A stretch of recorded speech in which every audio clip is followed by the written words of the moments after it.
Welcome to the Live Wildly podcast, a space where we explore how to live our wildest expressions while nourishing our hearts. Here we come together to share about our life paths, authentic expressions, and heart's wisdom with one another. We cover all things motherhood, spirituality, adventure, health and wellness, and more. I'm your host, Olivia Ashley, a mama, intuitive, and seeker of a joyful, inspired life. Let's dare to live wildly together.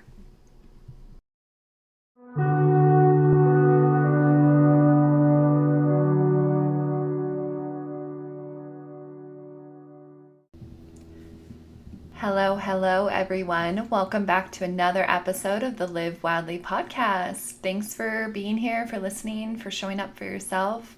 This is a really exciting episode, and I say that probably for all my episodes because anyone who comes on, I'm going to be excited about, truthfully.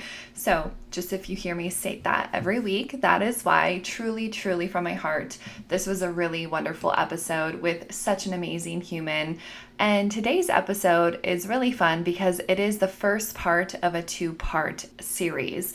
And while we recorded this all at once, there's just so much juicy knowledge, and we racked up over 2 hours of conversation that I really wanted to make sure you all could listen, digest, and enjoy the conversation fully. And I think you could have if I put this out in one, but I felt really called to split this into two. So note that the next 2 episodes will be with Amanda Lorin. And she is this beautiful human. I met her and connected to her via Instagram. And because we are both doing and working towards herbalism, we were both learning about plants and really interested in the land. And she hails from New Zealand, and she is a student of the Akasha. You've heard me talk about the Akashic records on here, and the Akasha really is soul, spirit. And she has her sights set on helping heal her people. She's a lover of knowledge, wisdom, and all things woo-woo, and she envisions a world with indigenous dignity and a society connected to their roots, their lands, and their hearts. And so we cover a lot, both about her being a channel and what that means to her, who she channels. I have channeled starseeds, interdimensionals, past loved ones, so many people. And so I was super curious, knowing she's a channel, what she would be channeling through. And so for her channel comes through the land, Mama Earth. And she also channels her ancestors. So she is of the Maori people of New Zealand. And we really talk a lot about that, how she sees what is coming up for her people, the healing work she is doing. She's just there to help, to connect, to support other women in all that she is doing. And I am floored by her heart, her generosity, her wisdom, her empathy, all things. And we also talk about how you all can connect to your own land, where to start. You know, it really is simple, and even why it's important that we're aware of nature. You know, sometimes I forget others don't feel the way I do, or feel this connection, reverence, all the things that I feel when I look outside, when I just tune in. And it's hard for me to verbalize exactly what this is, but I also am aware that many of you might not have that or want that, and that's okay too. But I think if you are human here at this time, that there is this deep calling from our earth, from our souls, to connect, to help right a lot of the wrongs that have happened, be it war, be it toxins, poisons, just this carelessness that our world has kind of created in a consumeristic culture. And I feel like Amanda and even myself are on this forefront of really wanting to bring forward this connection, this voice for the earth, for its beings, for ourselves, because there needs to be a writing. I think we can all see that and feel that, and where do we start?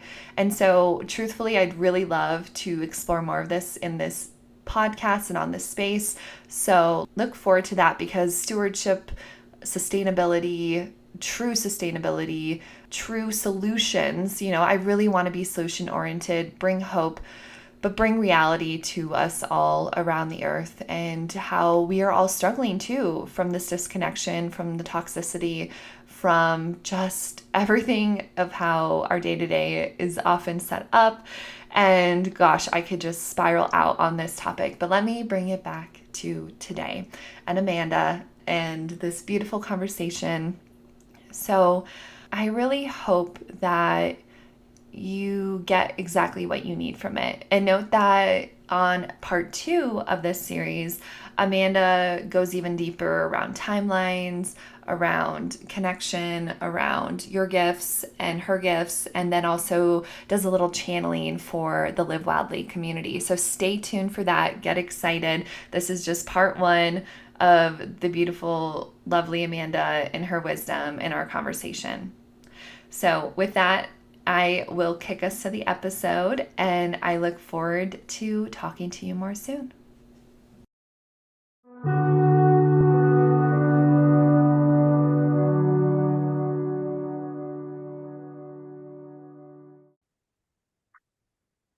Well, hello, Amanda. Welcome to the Live Wildly podcast. I am super excited about this because I was intuitively, spiritually led to ask you to come on here, even though we hardly know each other and have just recently connected. I am excited and looking forward to what is about to come through you and in this conversation. So I just want to say thank you. I'm so grateful to you for taking the time, and welcome, welcome, welcome. The first Thank question. you, Olivia. Oh, you're so welcome. And the first question I always love to ask, and it's a big one, is tell us about yourself. Just a little bit about your background, your story. We'd love to hear. A little bit. So has everyone got like 5-10 hours on their hands now? Maybe an epilogue, a whole chapter. Yeah. It's like one of those moments when you're in the personal development training and they say, write your eulogy. What would you say in your eulogy? Like, okay, here we go. What's my eulogy going to be? So hello, everybody. I'm Amanda Lorin. I hail from New Zealand, so probably on the other side of the world to most of the listeners here currently. Yeah, I descend from Ngāti Tahu, Ngāti Whaoa, Ngāti Awa, which are the names of my tribes here in New Zealand. Very Maori, very staunch in who I am, and also navigating that as well because, layers upon layers upon layers. Like, it's an interesting question to answer when people ask, who are you? What do you do? Tell us a little bit about yourself, because I don't see myself as just the being that I am. And there are so many facets, so many avenues I could take you all into explaining or even showing or describing who it is that Amanda Lorin is. So I think for the purpose of this gathering, I'll keep it to the intuitive side of Amanda Lorin. So naturally, yeah, I'm a very intuitive being. I love to work in the spirit realm, working with energies, with air, with ether. And that has been something that has been on my heart and in my life since forever. There was a time when I was younger when I would take myself to church, trying to figure out what this feeling was, trying to figure out what the void was, this unknown about myself. And so I've spent many years in and out of religion trying to find my place in the world because I didn't know what spirituality was in its wholeness. It's a big word. There isn't just one definition for spirituality and one way of being spiritual. But I just didn't know what it was because I grew up in a family that didn't have the access to this realm or to this knowledge and wisdom, in a small town that was very like gang related, typical early 90s sort of. I can't say typical actually because it is kind of a New Zealand stereotype, not so much a worldly stereotype. So, but yeah, it's been quite a journey for me finding my place here in the intuitive world and realizing that this is me and being okay with that. That has probably been the biggest thing. Like, it can be very polarizing to society, and yeah, that can really take you to some places, into some not so nice places, in terms of myself wishing that I wasn't like this sometimes. Why do I have to be so why do I have to like be so cryptic or vague or so connected in some ways that people don't understand me, but yet the right people always do. So yeah, that's my nutshell. I mean, there's obviously so much more, but yeah, I think when it comes to describing who I am, what it is I do, it really is just being the voice, or our voice, I should say, our voice for spirit, a voice for channel, a voice for intuition, and an advocate for that too, for helping people seeing their own intuition, connecting with their own intuition, connecting with spirit itself, and being a beacon, like a lot of us here in the day and age.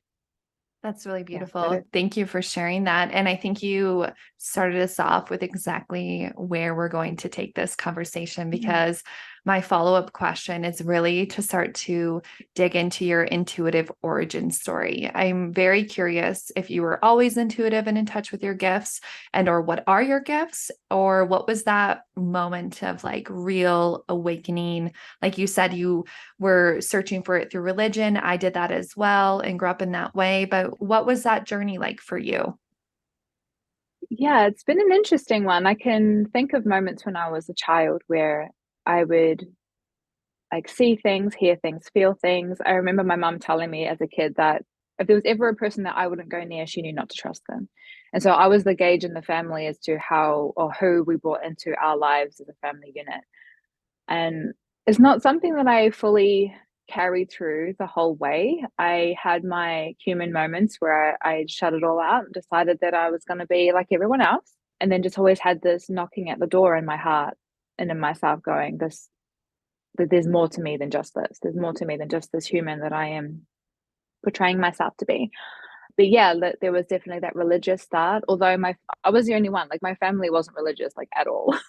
I was that little 8-year-old taking myself to church. Like it's kind of a strange thing to say out loud, but at the same time, I have met a couple of people that have also done the same thing. I'm like, okay, so it isn't as weird as what I consider it to be. Throughout my teen years, I blocked it out. I just, yeah, into my early 20s. It wasn't really until I had my daughter, and she's 11 now. I was 23. She was about 9 months old, and I put her into daycare. And I took myself to the library, and there was like this pinnacle moment there where this book fell off the shelf, and it was called How to Be a Medium. I don't remember the author's name, but it was a blue book. And I just remember so clearly walking through the library, and then this just book just fell off the shelf in front of me. And I was like, okay, I better pay attention. And I'd always been interested in mediumship and watching. Well, here we had the show called Sensing Murder. So there was mediums that would go around the country sensing the investigations around the murder scenes and trying to find the killer, basically. And I used to love those shows. I used to love watching like medium show people in America. You know, they would come on late night TV over here, and so it just intrigued me, like so intrigued me, and I'd read books about mediums, everything. And then all of a sudden there was this, oh, how to be a medium. Oh, what do you mean how to be a medium? I thought you were born with that sort of like thought process. But it's like, well, actually, I'm learning later on in life that it is something that we can all carry. So that was a moment for me where I decided to really be open. I read that book like cover to cover within a couple of days. I began meditating. And then from there, I was like, right, what's next? What book is gonna like take me next? And then I started a journey into Buddhism, and I couldn't quite grasp Buddhism as much as I probably could now. It was a little over my head, but it did start the meditation and the journey of coming inward and seeing self from inward, and learning about compassion, because I'd heard about that word and I had no idea what it was. So yeah, it kind of just it began there. So I would say from the time of my child being born, and I dibbled and dabbled for a while. I would go to little classes, and I'd buy crystals, and I'd buy books about angels, and I was a real Doreen Virtue fan. Like I was like cheering her on in the corner. Yeah, it's hard for me to put into words really, because as a journey being a journey, like there are so many nuances and elements and aspects that make it kind of hard to put into a sentence to explain. It's just, if I could show you, if I could take you through how my mind is bringing it to me, that would explain it a lot easier. But yeah, it was just something I decided I wanted to try. And I just had this feeling like, I want to do that. I want to be like that.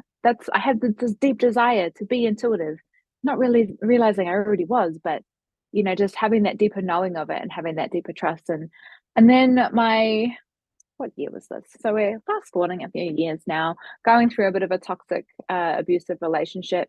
And one of my friends came back from Amsterdam. She had done like this full awakening experience. She brought back my introduction into cacao, my introduction into shamanism, and into ceremony. circles and women's circles and stuff like that. And then I was in. I was like in then. Everything was full on. Everything started to come online. I started to do readings. I don't even remember the moment where I decided I was going to do that, but I just did. I was like, you know what? I do readings now. And it kind of just unfolded from there. And that was into 2018. And so from there, it's just been, okay, this is me. This is actually who I am now. And just developing. Of course, I remember that moment just wishing that I was 5 years ahead. Like, oh, I just wish I could have all of that trust and knowledge and know all the things now. And now that it's like been 5 years, I'm like, oh wow, that time actually went rather quick.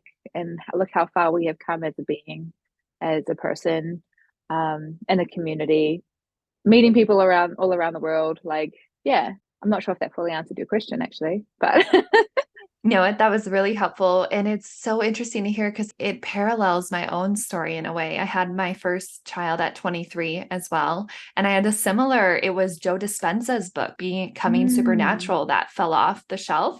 And I was gifted very quickly after Sonia Choquette's like the angels, something about angels. And I did not open that book for like 3, 4 years. I was kind of confused why it landed. But isn't that funny? It just, yeah. And then all of a sudden it just spirals. It's like this mhm. curiosity and this opening and this trusting. And I love that you just are like, one day I just started to do readings because I very much did the same. It's like all of a sudden you're connected and there's this deep well that you want to connect, you want to share. And I think that's, for a lot of us, why our gifts come on, especially being medium. Did you ever watch the show Psychic Kids here? That was a show that, okay, go deep in that. That's what I watched as a child with my father.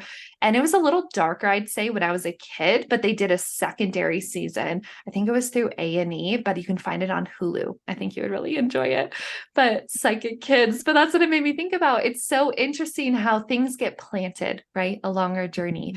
And then we just kind of follow and trust. And I'm really curious. So, you describe yourself also as this channel, right? That you're channeling through spirit. And you've also described to me offline that this has been one of your greatest gifts and biggest challenges. I was curious if we could dive a little bit deeper into channeling. Maybe what is that like for you? How do you channel? What is a channel? And then we can go from there. Beautiful, sure. Thank you for that. Oh, what is a channel? So for a channel for me, how I describe it is just the direct connection to the wisdom, to the well of wisdom, to whether that is an Akashic or that could be to source directly, it could be guides or higher self. And yeah, for me, it is something that actually comes rather naturally. Like it's written throughout my human design, my numerology, my astrology, like every single tools to get our mind on board is into spirituality is what I'm trying to, they're a little bit like boxes, but also not boxes. Every one of those boxes does speak into this intuitive channel ability that I seem to have. And I've been like this my whole life, and I didn't realize I was doing it my whole life. Like it's just something that switches on, which is really amazing and really, really beautiful. And but when I'm really in and it's intentional, the words just come out. I don't always see, I don't always hear. My mouth just doesn't stop talking. It just and I just let it happen. And it's been a journey of trust because whilst this thing is happening with my voice, my mind can also come in and have a totally separate conversation with me. It's real crazy. But that would be the side of me that's like, what is even happening? Are you speaking things that aren't true? Are people going to believe you? And I've even had this come in while we've been talking already. Just the separation of self from spirit that is kind of telling me like, Amanda, you're talking crap. But at the same time, it's like there's this full trust also happening. It's very interesting how this channel seems to work because it's almost like I can separate myself into the channel for spirit and then the human side. Yeah, and I feel like it happens differently for so many people. Some people need to be in a meditative state, some people need to be in a heightened state. And I couldn't really say that channeling one way is the only way, and I would never encourage that either. It's like it's always going to be your own. And I feel like we all have this ability to tap in and just move through. Like channeling can be through art, it can be through writing, it can be through song, it can be through so many things. And just my particular ability comes through words and the ability to conceptualize perspectives, concepts, and create an understanding for others. So it could be that there could be something that someone's going through that is quite challenging and they can't quite grasp what it means for them, or what's coming for them. And I just have this way of being able to I don't know why my throat is going. I don't normally cough that like get stuck this much. What's going on? Here we go. You're opening your throat chakra, I Yeah, think. You're I'm just like, opening, you're channeling, here we go. it's firing up, I think. Yeah, I can feel my body starting to move. Like I'm like, okay, all right, the glasses have to come off. Okay, when the glasses come off, we're in mode. We're in mode. You just gave Like the me glasses. goosebumps. I feel it. Yes. Yeah, I've actually noticed that when I wear my glasses, it makes me human. I sit in my human more. So when I go into channel mode, I have to take them off because it signifies to my body and to my mind and to this human that it's time for spirit. And I can, yeah, it's coming in now. Okay. Okay, I don't know why I'm being told to say it like this, but like channeling is like a mode of transportation. And transportation for wisdom, guidance, words, for beingness, for the ability to be able to humanize the spiritual world. Like as we know, consciousness is at play all of the time, and we're connected to consciousness constantly, but we don't always understand what it is telling us. And so when we hop into these modes of channel, when we get to really step into who we are, like when I literally see channel like a beam of light, like as if I'm standing in this actual like beam happening, and it's all like transmuting and coming through, and I get to be the typewriter or the song or the voice. And it's almost like the word channel isn't quite the word that needs to be said in order to describe what this is, but for those that need to have a label for those that need to have a label, to have a word for it, then that channel is the word that we use. And basically it's just the connection. It is a connection of yourself, it's a connection of your beingness, it's the connection to your wholeness, because we're not all in this human. We don't all fit in this human. It'd be a really large human if we tried to put a whole soul into one human. Mm-hmm. But yeah, it's that divine connection. Yeah, they're like, next question now. No, Next I question. I Okay. love this, and I'm just so curious also. So it sounds like a lot of your channeling is you are just source, is how I almost see it. This well, this wisdom. I'm so curious. Have you also had experiences channeling other beings, whether it's star beings, interdimensionals? I know you said you are medium, so obviously it's going to be past loved ones or passed on, typically is how I view mediumship. But could you speak to anything that other experiences that you've had? Yeah, so as me as a medium, I don't so much channel past loved ones. And I feel like that is because I have this disconnection from death. I'm still, as a human, needing to pull one and two together to create three. So my mediumship sits around the channeling of wisdom, guidance, higher self. And I'm not so much a galactic channeler. I'm an earth channeler. So I tap into the frequencies and of the earth, what we call whenua here. I tap into the collective like tribe frequencies and channel from those places, and often for and the ancestors of people. So not the direct loved ones, but the ancestors of people. And I'm often showing like the lineages, the pathways, and everything here. When I do see things, unless I'm talking directly from source, it is all at like this human level that I get to speak from. And it like these ancestors come through as them, whether it's the sorry or the happiness or the proud or the cheering on. It's interesting because I'm having to translate into English right now. So a lot of my ancestral work is within my own country, within my own people, and it's spoken bilingually or in our native tongue. And so I'm having to kind of like come back a bit in this moment because I'm seeing these things play out. I'm hearing the words that I want to be said, but they're not in English.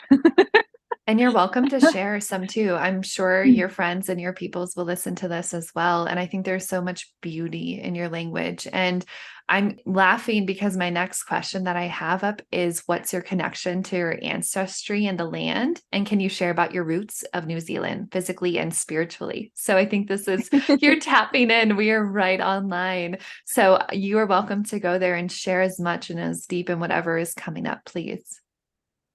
Cool. So our people are called Maori. We are the original peoples of this land. Oh, one of the original peoples of this land. There are many theories and many stories and many connections that state that we're probably not the first, and we definitely ain't going to be the last. But we were the most recently colonized. Dare I say that word? So, how do I describe what it's like to be Maori? I would liken it to Native Americans in America and the Mayans and the Incas, and we have that ancient connection to the land, that deep, like the word that wants to come out in Maori is whakawhanaungatanga, which is like connection, but it's a feeling. We were one. We were one with the land, like most indigenous tribes. And we read the land, we fed the land, and it read us and it fed us. We read the stars and we fed the stars and it read it, same. And it's funny because it's interesting that it's Matariki now, right? It is our Māori New Year. We're coming into the new year for our people. And I feel like for the first time in my 34 years that our people are finally coming together. And it's not just in our own segregated little communities and our iwi, our tribes, and in our places. We're finally all understanding and coming forward to each other as if we were all one. So I have no idea why I'm finding this hard to talk about. There's obviously something here that it is, I can feel it. It's here. It's creating a disconnect with me being able to speak about this. So I think maybe we will just hold on this one, on this question, because there's emotion coming up. I feel almost like you're about to be the voice of your people, of what needs to be expressed and shared. Yeah, my human is terrified. You're safe and you're strong. I'll help ground you. It's so interesting because I spent a few moments crying before we came on today because a deep part of what was coming through my Akashic this morning was forgiveness. It is the inner being, the inner children that we all carry, and then that we all just very, very hurt people. And we don't want to be, but we are hurt people. We carry many hurt, much hurt from the past. And we're only just coming to realize the forgiveness that needs to take place.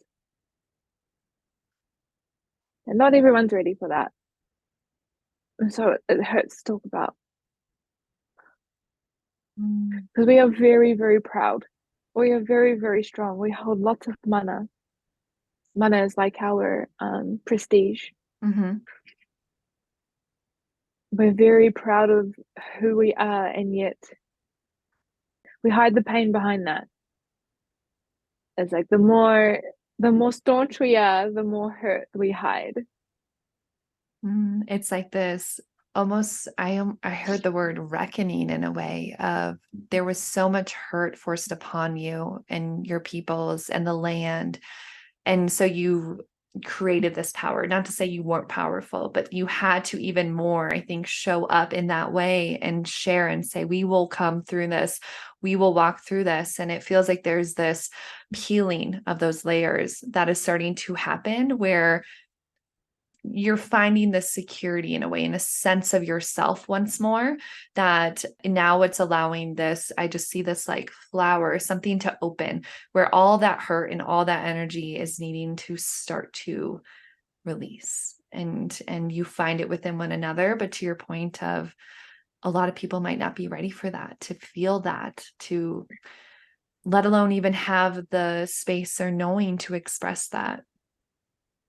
Yeah.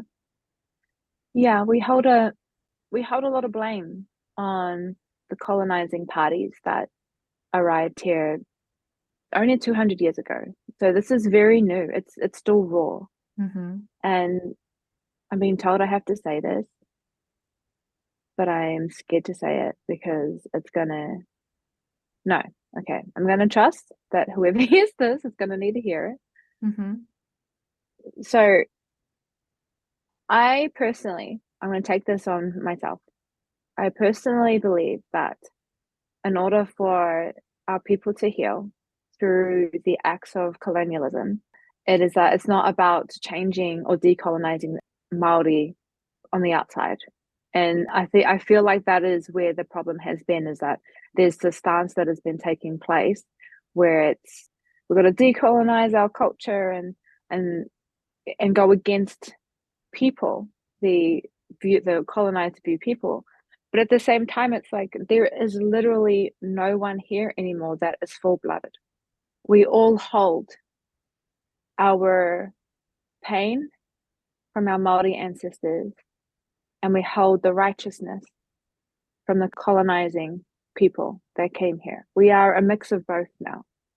And so the perspective needs to shift, where instead of looking at the only way to solve our problem as a people, the only way to like disconnect from the colonial thing is to push everyone away or to be more Maori. It's like, no, it comes from within.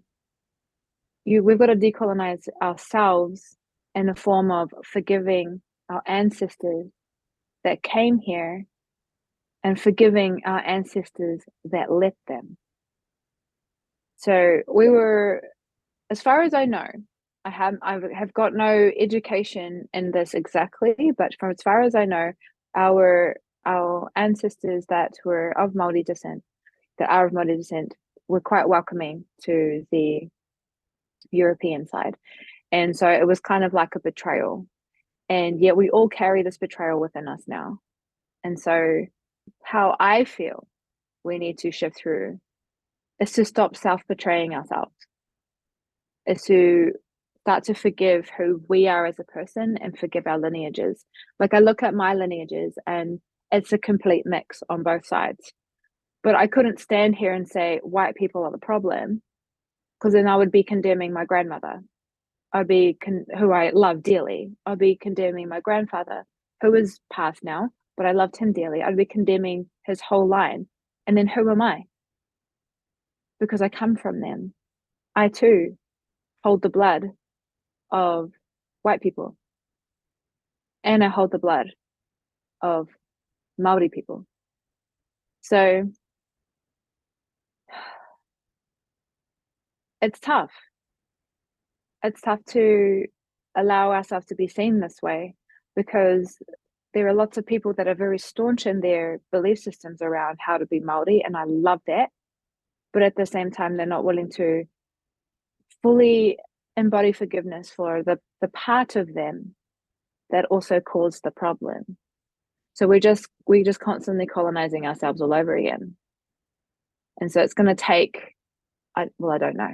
I want to say a miracle, but miracles happen all the time. So it's like, it's gonna take something eventually. I am hoping for us all to come around and go, oh, the problem is within us, not them, whoever they are, because we rather blame other people than look at ourselves. Mm-hmm. And I can see it in my family, even in close relatives. Not so much their view on colonialism and the separation, but just how they view life in general and the victimhood that they want to take on. Like we can be victim to this in either side of the coin. Like even those who are descendants of European colonizing people who don't have Maori in them. Like, but we can't go and point fingers at them and say that they did it, because they didn't do it. It was their ancestors. So what is the point in condemning people, whether lineage or peer, because of the color of their skin or because of decisions that were made from people who are no longer here anymore? Mm-hmm. So that's my personal view on it. And I forgot what the question was, No, it's but okay. I was just going to say, it just feels like you are finding this reclamation and you're having this deep seeing and understanding. And I keep hearing, like, what would the land say? It's like if you were to feel into the land, who held it all, who witnessed it all, who was here before, what is that message for you and your peoples? That's where it leads me. mm, I know what the land would say. I know what the whenua would say. And she never wanted any of this. Mm-hmm. So it's there's hurt that lies in the land from the bloodshed of her people. I know that. And either side of the coin as well, once again, because we don't own the land. No one owns the land. Nope. How dare us as humans think that we can, because we don't. We're part of nature. We're not separate from nature. We can't own it. But I know what the land would say, because the land calls me all the time. And this is also part of my journey as who I am, or why I chose to be in this carnation, in this culture, with this family, and in this sort of way, with these sort of gifts. It has a lot to do with land. It's a lot to do with spirit. And it's funny because I was thinking about, I don't know how this makes sense yet, but it will in a second. I was thinking about my own astrology this morning. I have two stelliums, which apparently, according to my astrologer auntie, is rare. Where I've got a Gemini stellium and a Capricorn stellium. So literally half air, half earth. But if I see how my life is lived, that makes sense. Because I've always felt like a bridge. Like it is the divine wanting to manifest into the physical. It is Rangi Nui wanting to come home to Papa Tuanaku. Rangi Nui is our sky father, Papa Tuanaku is our earth mother. And it's like we have this Big Bang story where at the beginning of time, when it was just ill, when it was just darkness, there was like a movement between Rangi and Papa. So there was like the earth and the sky, they were together as one. They were husband and wife, and they had their children who are the gods of like the wind, the food, or yeah, there's so many of them. And there was this moment where one of them, Tane Mahuta, the god of the forest, he separated them. So it became Rangi Nui, Papa, and everything else in between. And I just feel like there's more bridges being born here now. Bridges like me, who are the link between Ranginui and Papatuanaku, bringing them home again. Not so much in physical home where we're going to go into darkness, but just in connection and in energy. Like we are bringing the divine into the earth. We are bringing the divine home to us. But seeing that as human beings, that was always going to be our job. We're not disconnected from either. We're not just humans here on walking this earth. We're not just beings of the highest light. We're both. We're everything. We're all and nothing, all at once. We're nature and we're divine. It's yeah. Anyway, and so just thinking about that this morning, like okay, I see it now. My purpose for myself, because I've had that question mark over my head for a long time as well. Like I was saying at the beginning of this, I'm in a transition period right now. I'm in limbo, like, but it makes sense because I feel like this is where I'm supposed to be always. Yes, trusting. And that's such a beautiful story and so interesting. And it just makes me think, like, I so visually saw almost like the separation, it's like their backs turned. And then here we all are as humans looking to one, maybe looking to the other, but it's almost like through our hearts, we see both and then we connect them in the center, is how I was envisioning it when you were speaking. And Mhm. yet I think this is new. This is something, and I want to say it's new for us, right? Our people's ancestors, I think, understood this. But whatever crazy crap went down the last 1,000 years, we got so separated. And now it's this, again, this reclamation, this remembrance of us. And it takes those like you and me and others who are connected and being that bridge and sharing this deep wisdom. Just when you speak, I mean, you can tell that it is just through your heart, and there is such deep wisdom in there. So you answered that really beautifully. And my follow-up question to this is, if one was looking to deepen or begin a relationship with the land, Where would you recommend they begin? At home with them. You know, we can see ourselves separated from the land. Like, where is the perfect place? What is the perfect ritual? How can we do this? But it's feet to earth. It's intention. It's realizing that you may be a human having a different experience to your tree brothers and sisters, or different experience to the bees and the flowers, but you're not different from them. And as soon as you decide and choose that you want to be nature incarnated with this consciousness, you become it. I mean, you're always it anyway, but in your mind, in your consciousness, your conscious mind, you become it. So becoming like deeply connected with the land starts with you. Starts with the connection to your body, to the waters that are within you, to your feet, to you touching the land, to you hugging the tree, to you seeing the beauty in the flower. I'm having this reminder of this time recently, about a month ago. I was sitting outside and I had this bee land on my hand. Now, often I get a little bit anxious, you know, because oh my God, it's going to sting me. But it didn't. It just walked around my hand and was licking me the whole time.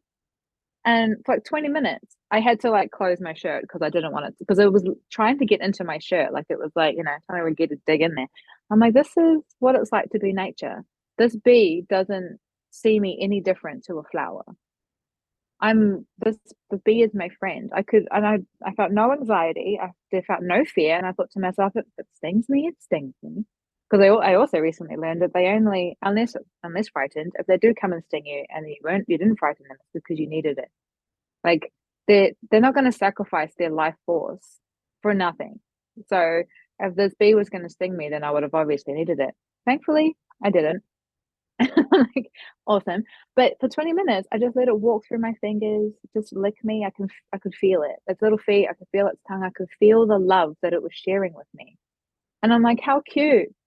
This bee thinks I'm a flower. I'm like, Amanda, you are a flower. You have the same stuff in you that the flower has. Why would this bee not think that you are a flower?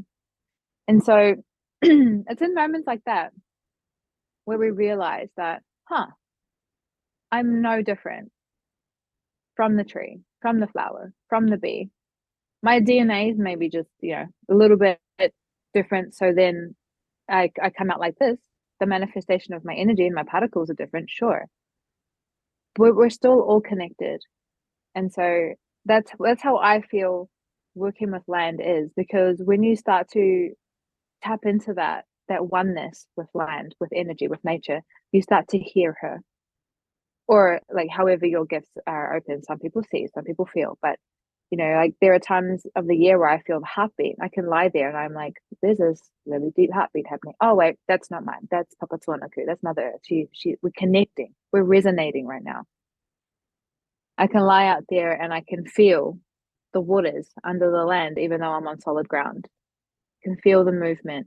I can hear the earthquakes coming before they even arrive, like before the rumble starts. I'm like, oh yeah, here we go.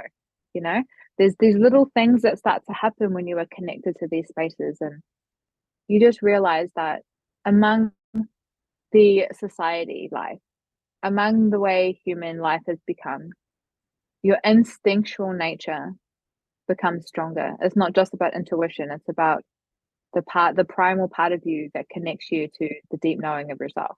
So for anyone that wants to begin that journey, start with you. Start with being present when your feet are on the ground, feeling the tingles, feeling the grass or the dirt, feeling the water. It just allowing your awareness to be there.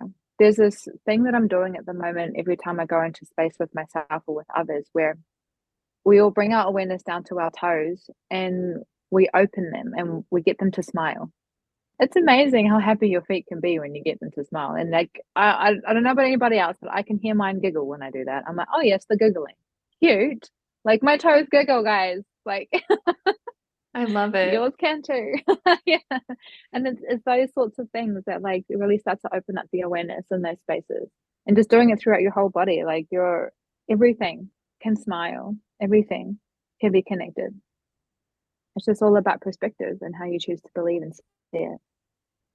And I'm just curious too, following up on this question is I feel like so many people just don't care about the land or don't care about this connection. But I know both you and I have this deep reverence for it. And so if you could share a little bit of just like, what is the benefits? What have you seen? I almost hesitate to ask that because there shouldn't need to be benefit, right? I think there's just this deep inner connection, but I'm going to frame it that way because I think it makes sense to most people. But yeah, like, why should people care? Why are we even connected? I think we often see ourselves as so separate. We're in these boxes, we are in our cars, we're just, we're not fully connected. And yeah, I'm not even sure what the question is, but I'm curious what you would say to that.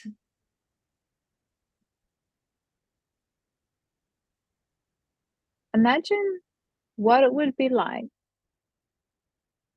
to live in a padded room with no natural light for the rest of your life, living off of uh, porridge or oats every meal. How does that sound like something that's exciting? Does that sound inspiring, motivating? Yeah. Sounds awful. It sounds sad. Yeah. That's what life is like without connecting to nature. Mhm. Yeah. It doesn't matter what you do. It doesn't matter what you do. If you don't connect with nature, and I guess, you don't have to. I will say that. You don't have to. It is your choice. But it will feel very isolating. It'll feel very hard. It'll feel very tense. Because nature and the land, they are what helps you move. They help you heal. Just by connecting to the land alone with your feet and earthing your energy, it releases a lot out of your system because we can't live without it. It would be it's a like a, yeah, like you said, it's a strange question to ask because like what is life without nature and land? It's a very strange question to also try and answer because I'm like, I personally cannot conceptualize life without being able to at least see the sun. Like I get depressed when, okay, I shouldn't throw that word around. I get low Mhm. myself when we've got rain for 3 days. Like I love the rain, but at the same time, sunshine, the sunshine brings so much.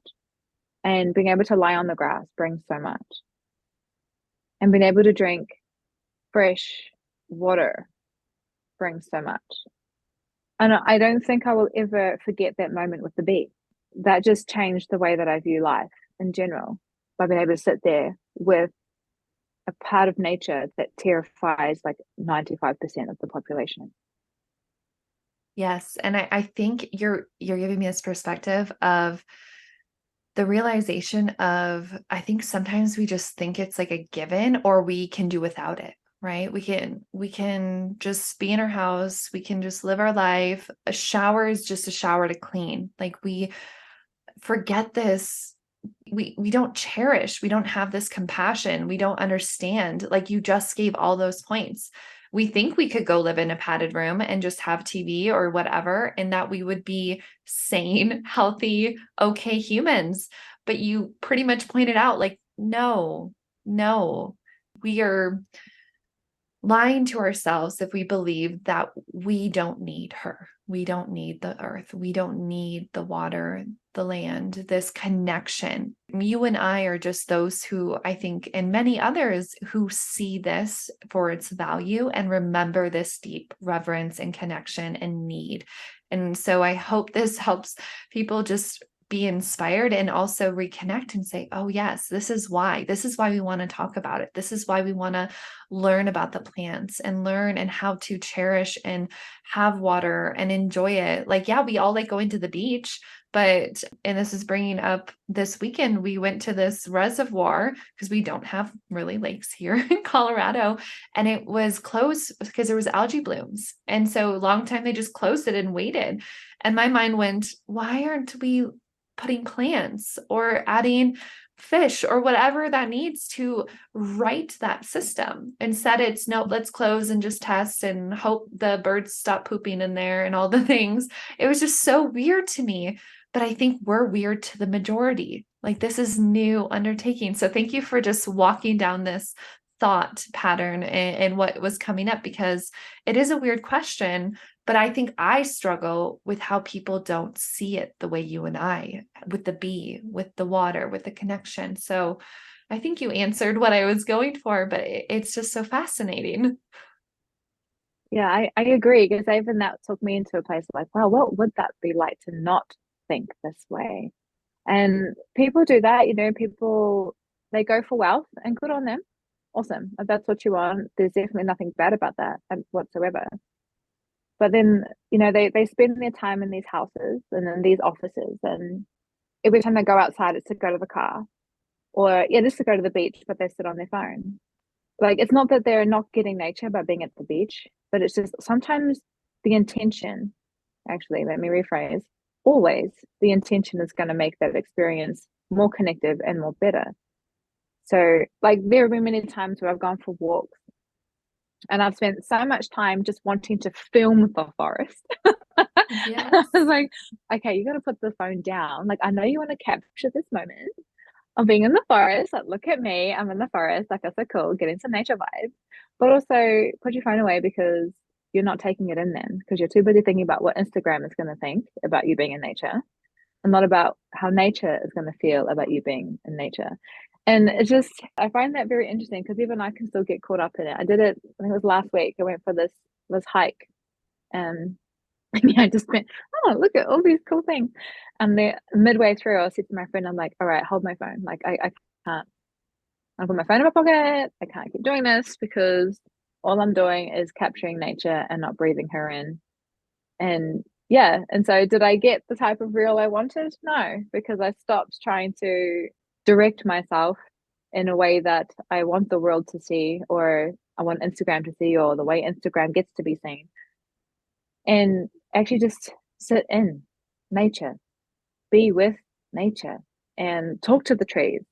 I was like, we have this thing called a hongi here, which is when we greet people, we put our noses together and our third eyes together. It's a way of reverence and saying that, my breath is your breath, or we share, it's like the bringing together of people.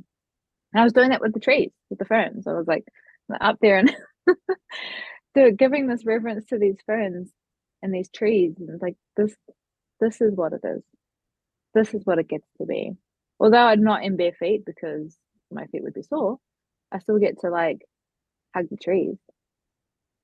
You still breathe Yeah. in. It's again this like reciprocity of you're there, they're there, you're together, and knowing you're there for more than just exercise too. I think the word that sticks out is it's really just about your intention. It is Mm-hmm. so simple, just to go to be with nature, a part of it, and just enjoy it and let it work its magic. I've had some of the craziest messages or downloads that have come from the most simplest of places, but knowing that those are only going to come if you are present and if your phone is in Yeah. your backpack, and that I totally get it. I'm almost to the opposite of I've trained myself to never bring my phone. So when I do want to share something, I'm like, I never have it.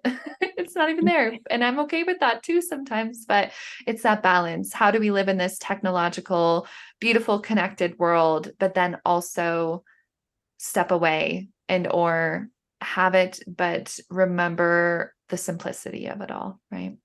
Mm-hmm. And sometimes you got to do it twice. So go somewhere for the first time with the intention of experiencing it. And then if you really want to have an experience where you get to share it, then take that intention with you. I'm coming here to and share this.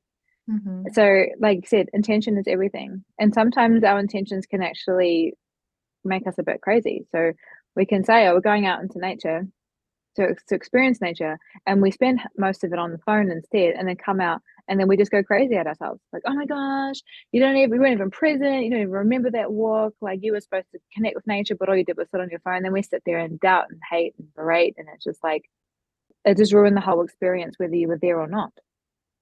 So Mm-hmm. I mean, there's no harm in sharing it, there's no harm in taking that, but just if even that is your intention, I'm going to experience half of it without my phone and experience half of it with, that is also okay. There was something else around intention. Oh yeah, coming back to that question around connecting with the land. which is still tied into what we're talking about, I'm guessing.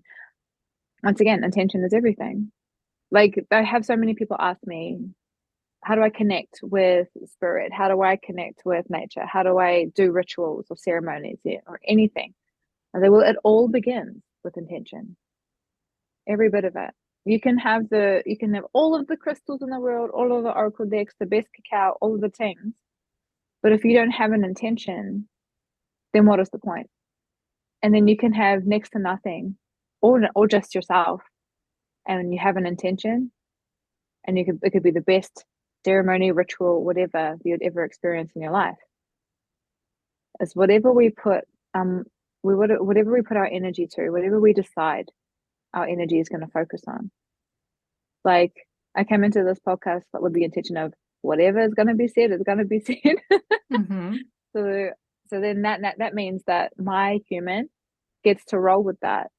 And although I may walk away from this later and be like, oh no, I said this, and like, well, we did have an intention to let the words just come and just let the experience happen. Exactly. I often find with those types of questions, where do you begin? It's about asking. It's like, just ask for the connection, ask to be shown, ask. And there is so much working around us that we are so unaware of. Not always, but a lot of times, especially if you're just starting this journey. And so the simplicity of intention and asking will just open up so many doors. It's absolutely incredible.